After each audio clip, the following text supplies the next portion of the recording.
bulshadeenna saxan iyo siyaasiga dhabtii saaka waa wadani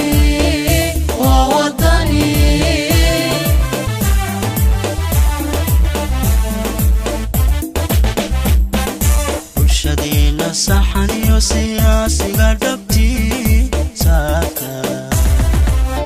waa wadani doonaya inaan soo dhaweeyo dhammaan dadkan sharafta leh ee ku soo biiray ama xildhibaanadan qaaliga ah ee ku soo biiray xisbiga wadani waxaan leeyahay soo dhawaada marka kale waxaan doonayaa inaan la hadlo maayar Cabdalla oo ahaa maayarkaygii markii aan anigu halkan deganaa Hargeysa Berbera Cabdalla waxaan ku oran lahaa maayar ka dambeeyay Berbera ma jiro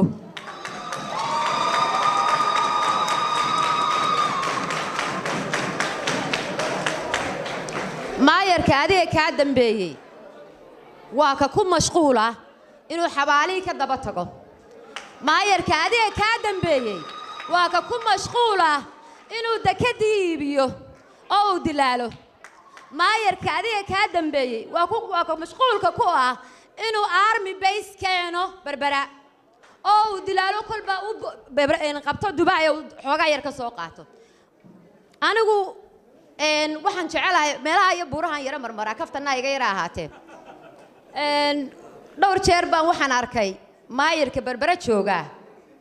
inuu maclantii taalay wadanka meel halkeero la yiraahdo Alqaboobe oo dadkii masaakiinta ee wadanka u dhashay inuu ka dhamaystay oo ka uu ku guraya waan qarxinayaa maanta waxna lama qaranayo waxaan idin sheegayaa inuu guranayo Sapphire kuna uu yahay yani xabada Sapphire-ka inta leeg ee islaanta ku guud baqtiyayso ama inanka qodaya uu ku guud baqtiyayo ee uu bariiska cad ku siinayo indhahaygaas aan ku soo ark ama uu geynayo gaariga qaadka ah ee uu ku siinayo inuu ku qoto maxay tahay macdanta halka xabbe inta leeg reer saaxilow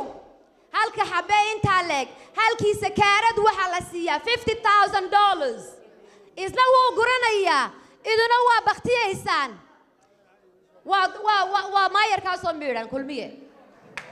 waa dilaal ka soo miiran kulmiye waa dilaal ka soo miiran kulmiye waxaan aad u jecelahay oo qof walba xaq u leeyahay wixii maanta wadankeena la saxeexay ama askartan in loo keenayo inay transparent ahaato inuu ogaano in xitaa inagaba la iibiyay tolma badda ku jirta ma biyaha ku jira ma kalluunka ku jira ma hawada ku jirta war uma hayno waynu jeclaan lahayn waxaan u malaynayaa markuu xisbiga wadani qabto wax kasta inuu ka dhigi doono Cabdiraxmaan insha Allah sida uu ku tala jiro transparent oo qof waliba uu intuu internet-ka galo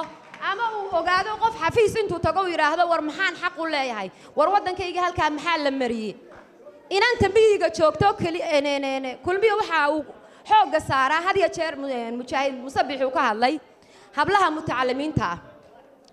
waxaan u malaynayaa inuu big percentage luminayo markuu hablaha mutacalimiinta oo kaliya waan jecelahay hablaheenu inay wax bartaan aad baan ugu farxaa laakiin waxa joogto hooyadii tamaandhada soo iibsay waxa joogta inantii miyiga joogtay ee iyadoo soconaysa aan haysanin yani aan waxba akhriyi karayn anagu percentage-ka taasaanu siinaynaa anagu percentage-ka waxaanu siinaynaa ta wax baratay inay taa wax barto